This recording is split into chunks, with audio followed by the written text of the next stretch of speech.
আজিৰ প্ৰথম কুৱেশ্যনটো হ'ল প্ৰাচীন কালত অসমক কি নামেৰে জনা যায়? অপশ্যনসমূহৰ ভিতৰত কাৰেক্ট অপশ্যনটো হ'ল অপশ্যন নম্বৰ চি, প্ৰাগজ্যোতিষপুৰ। যে প্ৰাচীন কালত অসমক প্ৰাগজ্যোতিষপুৰ বুলি জনা গৈছিল। নেক্সট কুৱেশ্যনটো হ'ল কোনটো পাহাৰৰ শিখৰত কামাখ্যা মন্দিৰ অৱস্থিত? অপশ্যনসমূহৰ ভিতৰত কাৰেক্ট অপশ্যনটো হ'ল অপশ্যন নম্বৰ এ, নীলাচল পাহাৰ। যে কামাখ্যা মন্দিৰ নীলাচল পাহাৰত অৱস্থিত। এতিয়া আহিছো 3 নম্বৰ কুৱেশ্যনটোলৈ। কুৱেশ্যনটোত সুধিছে কোন বছৰত অসমৰ ৰাজধানী শ্বিলঙৰ পৰা দিছপুৰলৈ স্থানান্তৰিত কৰা হৈছিল? অপশ্যনসমূহৰ ভিতৰত কাৰেক্ট অপশ্যনটো হ'ল অপশ্যন নম্বৰ ডি, 1973 চনত। যে 1973 চনত অসমৰ ৰাজধানী শ্বিলঙৰ পৰা দিছপুৰলৈ স্থানান্তৰিত কৰা হৈছিল। এতিয়া আহিছো 4 নম্বৰ কুৱেশ্যনটোলৈ। 4 নম্বৰ কুৱেশ্যনটোত সুধিছে কিমান চনত অসম সাহিত্য সভা প্ৰথম প্ৰতিষ্ঠা হৈছিল? অপশ্যনসমূহৰ ভিতৰত কাৰেক্ট অপশ্যনটো হ'ল অপশ্যন নম্বৰ চি, 1917 চনত। যে 1917 চনত অসম সাহিত্য সভা প্ৰথম প্ৰতিষ্ঠা কৰা হৈছিল। এতিয়া আহিছো 5 নম্বৰ কুৱেশ্যনটোলৈ। 5 নম্বৰ কুৱেশ্যনটোত সুধিছে ক'ত অসম সাহিত্য সভাৰ প্ৰথমখন সন্মিলন অনুষ্ঠিত হয়? অপশ্যনসমূহৰ ভিতৰত কাৰেক্ট অপশ্যনটো হ'ল অপশ্যন নম্বৰ বি, শিৱসাগৰ। যে শিৱসাগৰ জিলাত অসম সাহিত্য সভাৰ প্ৰথমখন সন্মিলন অনুষ্ঠিত হয়। এতিয়া আহিছো 6 নম্বৰ কুৱেশ্যনটোলৈ। 6 নম্বৰ কুৱেশ্যনটোত সুধিছে অসম সাহিত্য সভাৰ প্ৰথম সভাপতি কোন আছিল? ইয়াৰ অপশ্যনসমূহৰ ভিতৰত কাৰেক্ট অপশ্যনটো হ'ল option number B, Padmanath Gohain Baruah. যে অসম সাহিত্য সভাৰ প্ৰথম সভাপতি আছিল পদ্মনাথ গোহাঁই বৰুৱা। এতিয়া আহিছো 7 নম্বৰ কুৱেশ্যনটোলৈ। 7 নম্বৰ কুৱেশ্যনটোত সুধিছে অসমৰ মুঠ ৰাষ্ট্ৰীয় উদ্যানৰ সংখ্যা কিমান? যে অসমৰ মুঠ ৰাষ্ট্ৰীয় উদ্যানৰ সংখ্যা কিমান? অপশ্যনসমূহৰ ভিতৰত কাৰেক্ট অপশ্যনটো হ'ল অপশ্যন নম্বৰ ডি, 7। যে অসমৰ মুঠ ৰাষ্ট্ৰীয় উদ্যানৰ সংখ্যা হ'ল 7। এতিয়া আহিছো 8 নম্বৰ কুৱেশ্যনটোলৈ। 8 নম্বৰ কুৱেশ্যনটোত সুধিছে ব্ৰহ্মপুত্ৰ নদীৰ ওপৰত মুঠ দলঙৰ সংখ্যা কিমান? যে ব্ৰহ্মপুত্ৰ নদীৰ ওপৰত কেইখন দলং আছে? অপশ্যনসমূহৰ ভিতৰত কাৰেক্ট অপশ্যনটো হ'ল অপশ্যন নম্বৰ চি, 6খন। যে ব্ৰহ্মপুত্ৰ নদীৰ ওপৰত টোটেল 6খন দলং আছে। এতিয়া আহিছো 9 নম্বৰ কুৱেশ্যনটোলৈ। 9 নম্বৰ কুৱেশ্যনটোত সুধিছে নৰনাৰায়ণ সেতুখনে পঞ্চৰত্ন চহৰখনক কোনখন চহৰৰ সৈতে সংযোগ কৰিছে?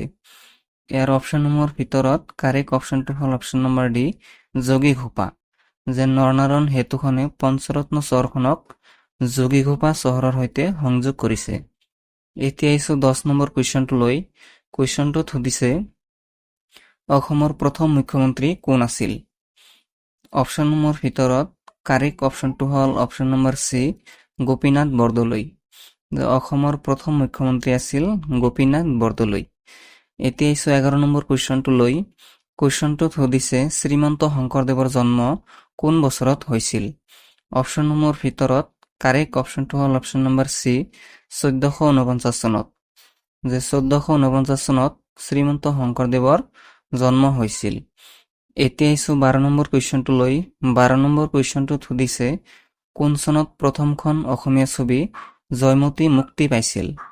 অপশ্যনসমূহৰ ভিতৰত কাৰেক্ট অপশ্যনটো হ'ল অপশ্যন নম্বৰ বি, 1935 চনত। যে 1935 চনত প্ৰথমখন অসমীয়া ছবি জয়মতী মুক্তি পাইছিল। এতিয়া আহিছো 13 নম্বৰ কুৱেশ্যনটোলৈ। 13 নম্বৰ কুৱেশ্যনটোত সুধিছে কিমান তাৰিখে অভিৰুচি ক্ৰীড়া দিৱস উদযাপন কৰা হয়? যে অভিৰুচি ক্ৰীড়া দিৱস কিমান তাৰিখে উদযাপন কৰা হয়? ইয়াৰ কাৰেক্ট অপশ্যনটো হ'ল অপশ্যন নম্বৰ ডি, ছেপ্টেম্বৰ 3। যে 3 ছেপ্টেম্বৰ তাৰিখে অভিৰুচি ক্ৰীড়া দিৱস পালন কৰা হয়। এতিয়া আহিছো 14 নম্বৰ কুৱেশ্যনটোলৈ। 14 নম্বৰ কুৱেশ্যনটোত সুধিছে কিমান চনত ভোগেশ্বৰ বৰুৱাই এছিয়ান গেমছত পদক লাভ কৰে? অপশ্যনসমূহৰ ভিতৰত কাৰেক্ট অপশ্যনটো হ'ল অপশ্যন নম্বৰ বি, 1966 চনত। যে 1966 চনত ভোগেশ্বৰ বৰুৱাই এছিয়ান গেমছত পদক লাভ কৰে। এতিয়া আহিছো 15 নম্বৰ কুৱেশ্যনটোলৈ। কুৱেশ্যনটোত সুধিছে অসমৰ আহোম ৰাজ্যৰ শেষ ৰজা কোন আছিল? আহোম ৰাজ্যৰ শেষ ৰজা কোন আছিল? অপশ্যনসমূহৰ ভিতৰত কাৰেক্ট অপশ্যনটো হ'ল অপশ্যন নম্বৰ চি, পুৰন্দৰ সিংহ। যে আহোম ৰাজ্যৰ শেষ ৰজা আছিল পুৰন্দৰ সিংহ। এতিয়া আহিছো 16 নম্বৰ কুৱেশ্যনটোলৈ। 16 নম্বৰ কুৱেশ্যনটোত সুধিছে কোন বছৰত ইয়াণ্ডাবু সন্ধি স্বাক্ষৰিত হয় যে কোন চনত ইয়াণ্ডাবু সন্ধি স্বাক্ষৰিত হয় অপশ্যনসমূহৰ ভিতৰত কাৰেক্ট অপশ্যনটো হ'ল অপশ্যন নম্বৰ বি 1826 চনত যে 1826 চনত ইয়াণ্ডাবু সন্ধি স্বাক্ষৰিত হয় এতিয়া আহিছোঁ 17 নম্বৰ কুৱেশ্যনটোলৈ 17 নম্বৰ কুৱেশ্যনটোত সুধিছে কোনখন প্ৰথম অসমীয়া উপন্যাস যে প্ৰথম অসমীয়া উপন্যাসখনৰ নাম কি অপশ্যনসমূহৰ ভিতৰত কাৰেক্ট অপশ্যনটো হ'ল অপশ্যন নম্বৰ সি ভানুমতী যে ভানুমতী হ'ল প্ৰথম অসমীয়া উপন্যাস এতিয়া আহিছোঁ 18 নম্বৰ কুৱেশ্যনটোলৈ কুৱেশ্যনটোত সুধিছে ৰাজ্যিক গীত ও মোৰ আপোনাৰ দেশ প্ৰথম প্ৰকাশিত হোৱা আলোচনীখনৰ নাম কি যে ও মোৰ আপোনাৰ দেশ কোনখন আলোচনীত প্ৰকাশ পাইছিল অপশ্যনসমূহৰ ভিতৰত কাৰেক্ট অপশ্যনটো হ'ল অপশ্যন নম্বৰ এ বাহী যে ও মোৰ আপোনাৰ দেশ গীতটো বাহী আলোচনীত প্ৰকাশ পাইছিল এতিয়া আহিছোঁ 19 নম্বৰ কুৱেশ্যনটোলৈ কুৱেশ্যনটোত সুধিছে প্ৰথম অসমীয়া আলোচনী অৰুণোদয় কিমান চনত প্ৰকাশ হৈছিল ইয়াৰ অপশ্যনসমূহৰ ভিতৰত কাৰেক্ট অপশ্যনটো হ'ল অপশ্যন নম্বৰ বি 1846 চনত যে 1846 চনত অৰুণোদয় প্ৰকাশ পাইছিল এতিয়া আহিছোঁ 20 নম্বৰ কুৱেশ্যনটোলৈ কুৱেশ্যনটোত সুধিছে হেমকোষ নামেৰে অভিধান সংকলন কৰা প্ৰথম অসমীয়া কোন অপশ্যনসমূহৰ ভিতৰত কাৰেক্ট অপশ্যনটো হ'ল option number D Hemchandra Baruah যে হেমচন্দ্ৰ বৰুৱাই হেমকোষ সংকলন কৰিছিল এতিয়া আহিছোঁ 21 নম্বৰ কুৱেশ্যনটোলৈ কুৱেশ্যনটোত সুধিছে জ্ঞানপীঠ বঁটা লাভ কৰা প্ৰথম অসমীয়া কোন যে জ্ঞানপীঠ বঁটা পোনপ্ৰথমে কোনে লাভ কৰিছিল অপশ্যনসমূহৰ ভিতৰত কাৰেক্ট অপশ্যনটো হ'ল option number B Birendra Kumar Bhattacharya যে বীৰেন্দ্ৰ কুমাৰ ভট্টাচাৰ্যই প্ৰথম জ্ঞানপীঠ বঁটা লাভ কৰিছিল এতিয়া আহিছোঁ 22 নম্বৰ কুৱেশ্যনটোলৈ 22 নম্বৰ কুৱেশ্যনটোত সুধিছে বৰ্তমান অসমৰ মুঠ জিলাৰ সংখ্যা কিমান ইয়াৰ অপশ্যনসমূহৰ ভিতৰত কাৰেক্ট অপশ্যনটো হ'ল অপশ্যন নম্বৰ ডি 35 যে বৰ্তমান অসমৰ মুঠ জিলাৰ সংখ্যা হৈছে 35খন এতিয়া আহিছোঁ আজি 23 নম্বৰ কুৱেশ্যনটোলৈ 23 নম্বৰ কুৱেশ্যনটোত সুধিছে যে কাৰ ৰাজত্বকালত হিউৱেন চাঙে অসম ভ্ৰমণ কৰিছিল অপশ্যনসমূহৰ ভিতৰত কাৰেক্ট অপশ্যনটো হ'ল option number C Bhaskar Barman যে ভাস্কৰ বৰ্মনৰ ৰাজত্বকালত হিউৱেন চাঙে অসম ভ্ৰমণ কৰিছিল এতিয়া আহিছোঁ 24 নম্বৰ কুৱেশ্যনটোলৈ কুৱেশ্যনটোত সুধিছে কোন বছৰত চুকাফাই চৰাইদেউত আহোম ৰাজ্য প্ৰতিষ্ঠা কৰিছিল অপশ্যনসমূহৰ ভিতৰত কাৰেক্ট অপশ্যনটো হ'ল অপশ্যন নম্বৰ এ 1253 চনত 1253 চনত চুকাফাই চৰাইদেউত আহোম ৰাজ্য প্ৰতিষ্ঠা কৰিছিল এতিয়া আহিছোঁ 25 নম্বৰ কুৱেশ্যনটোলৈ কুৱেশ্যনটোত সুধিছে শৰাইঘাটৰ যুদ্ধ আহোম আৰু মোগলৰ মাজত কোন বছৰত সংঘটিত হৈছিল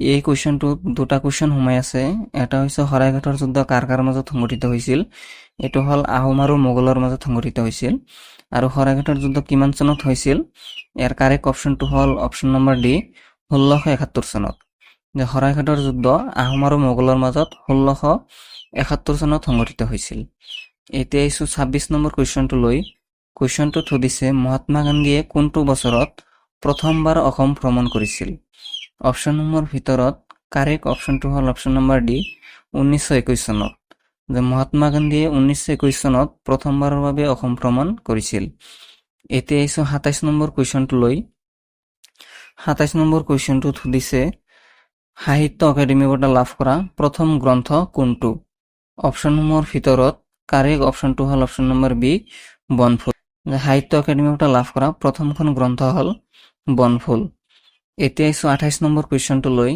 কুৱেশ্যনটোত সুধিছে অসমৰ প্ৰথম বেৰিষ্টাৰ কোন যে অসমৰ প্ৰথম বেৰিষ্টাৰ কোন অপশ্যনসমূহৰ ভিতৰত কাৰেক্ট অপশ্যনটো হ'ল option number C Anandaram Baruah যে অসমৰ প্ৰথম বেৰিষ্টাৰ হ'ল আনন্দৰাম বৰুৱা এতিয়া আহিছোঁ 29 নম্বৰ কুৱেশ্যনটোলৈ 29 নম্বৰ কুৱেশ্যনটোত সুধিছে এলেকা ভিত্তিক কোনখন জিলা অসমৰ সৰ্ববৃহৎ জিলা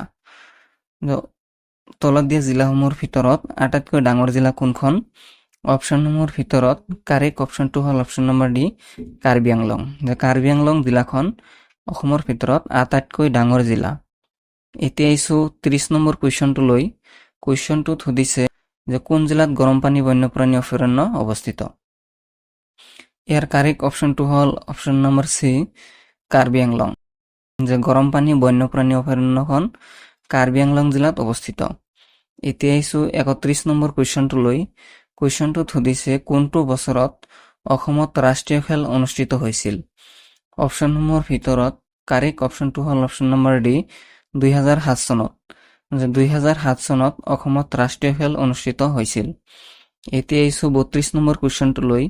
কুৱেশ্যনটোত সুধিছে গিবন বন্যপ্ৰাণী অভয়াৰণ্য ক'ত অৱস্থিত। অপশ্যনসমূহৰ ভিতৰত কাৰেক্ট অপশ্যনটো হ'ল অপশ্যন নম্বৰ ডি যোৰহাট।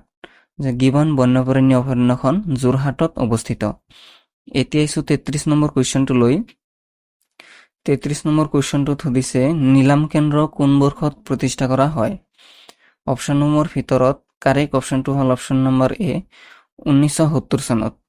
1970 চনত নিলাম কেন্দ্ৰ প্ৰতিষ্ঠা কৰা হৈছিল। এতিয়া আহিছোঁ 34 নম্বৰ কুৱেশ্যনটো লৈ। কুৱেশ্যনটোত সুধিছে কোনখন চহৰ অসমৰ মানচেষ্টাৰ বুলি জনা যায়। অসমৰ মানচেষ্টাৰ বুলি কোনখন ঠাইক জনা যায়। অপশ্যনসমূহৰ ভিতৰত কাৰেক্ট অপশ্যনটো হ'ল অপশ্যন নম্বৰ বি শুৱালকুছি। শুৱালকুছিক অসমৰ মানচেষ্টাৰ বুলি জনা যায়। এতিয়া আহিছোঁ 35 নম্বৰ কুৱেশ্যনটো লৈ। কুৱেশ্যনটোত সুধিছে Brahmaputra cracker and polymer limited industry ক'ত অৱস্থিত। অপশ্যনসমূহৰ ভিতৰত কাৰেক্ট অপশ্যনটো হ'ল option number C Lepetkata. Brahmaputra cracker and polymer limited industry লেপেটকটাত অৱস্থিত। এতিয়া আহিছোঁ 34 নম্বৰ কুৱেশ্যনটো লৈ। কুৱেশ্যনটোত সুধিছে অসমৰ কোনখন চহৰত এছিয়াৰ ভিতৰতে সৰ্বাধিক শুকান মাছৰ বজাৰ আছে। কোনখন চহৰত সৰ্বাধিক শুকান মাছ পোৱা যায়। অপশ্যনসমূহৰ ভিতৰত কাৰেক্ট অপশ্যনটো হ'ল অপশ্যন নম্বৰ বি জাগিৰোড। অসমৰ জাগিৰোডত এছিয়াৰ ভিতৰতে সৰ্বাধিক শুকান মাছৰ বজাৰ আছে। এতিয়া আহিছোঁ 37 নম্বৰ কুৱেশ্যনটো লৈ। 37 নম্বৰ কুৱেশ্যনটোত সুধিছে গুৱাহাটী বিশ্ববিদ্যালয় কিমান চনত প্ৰতিষ্ঠা হৈছিল। অপশ্যনসমূহৰ ভিতৰত কাৰেক্ট অপশ্যনটো হ'ল অপশ্যন নম্বৰ চি 1948 চনত। 1948 চনত গুৱাহাটী বিশ্ববিদ্যালয় প্ৰতিষ্ঠা কৰা হৈছিল। এতিয়া আহিছোঁ 38 নম্বৰ কুৱেশ্যনটো লৈ। কুৱেশ্যনটোত সুধিছে গুৱাহাটী বিশ্ববিদ্যালয়ৰ প্ৰথম উপাচাৰ্য কোন আছিল। ইয়াৰে কাৰেক্ট অপশ্যনটো হ'ল অপশ্যন নম্বৰ এ কৃষ্ণকান্ত সন্দিকৈ। গুৱাহাটী বিশ্ববিদ্যালয়ৰ প্ৰথম উপাচাৰ্য আছিল কৃষ্ণকান্ত সন্দিকৈ। এতিয়া আহিছোঁ 39 নম্বৰ কুৱেশ্যনটো লৈ। কুৱেশ্যনটোত সুধিছে অসমৰ মুঠ সংসদীয় সমষ্টিৰ সংখ্যা কিমান। অপশ্যনসমূহৰ ভিতৰত কাৰেক্ট অপশ্যনটো হ'ল অপশ্যন নম্বৰ চি 14খন। অসমৰ মুঠ সংসদীয় সমষ্টিৰ সংখ্যা হ'ল 14খন। এতিয়া আহিছোঁ আজিৰ শেষৰ 40 নম্বৰ কুৱেশ্যনটো লৈ। কুৱেশ্যনটোত সুধিছে শিলভদ্ৰ কোনজন বিখ্যাত অসমীয়া সাহিত্যিকৰ কলম নাম। অপশ্যনসমূহৰ ভিতৰত কাৰেক্ট অপশ্যনটো হ'ল option number D Rewati Mohan Dutta Choudhury. Shilabhadra হ'ল ৰেৱতী মোহন দত্ত চৌধুৰীৰ ছদ্মনাম। এইকেইটাই আছিল আজিৰ প্ৰশ্ন। ভিডিঅ'টো কেনেকুৱা পালে আপোনালোকে কমেণ্টত জনাব। ভাল পালে চেনেলটো ছাবস্ক্ৰাইব কৰিব আৰু ভিডিঅ'টোৰ এটা লাইক কৰি দিব। ধন্যবাদ।